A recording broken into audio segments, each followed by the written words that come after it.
So now I will answer question number 3. So this is the film.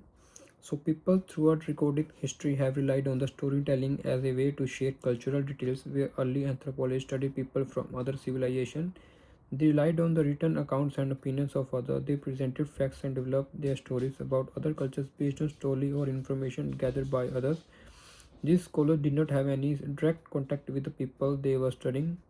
This approach has come to be known as armchair anthropology. Simply put, if a culture is viewed from a distance, as from armchair, the anthropologist stands to measure that culture from his or own vantage point and to draw a comparison that places on the anthropologist's culture as superior to one being studied.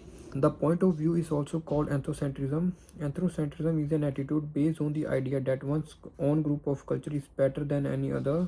Early anthropological studies often presented in a biased anthropocentric interpretation of human condition. For example, ideas about racial superiority emerged as a result of studying the cultural that were encountered during the colonial era.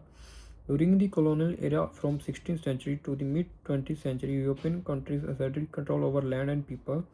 European ideas of wrong and right were used as measuring stick to judge the way that people in different cultures live. These other cultures were considered primitive, which was the anthropocentrism of term of people who were non-European. It is also a negative term suggesting that indigenous culture had a lack of technology advancement. Colonizers thought that they were superior to other in every way.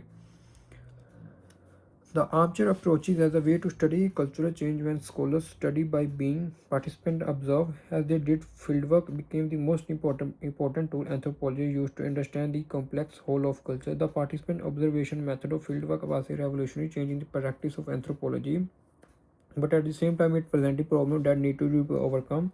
The challenge was to move away from anthropocentrism, race stereotypes, and colonialist attitudes, and to move forward by encouraging anthropologists to maintain high ethical standards and all open-minded.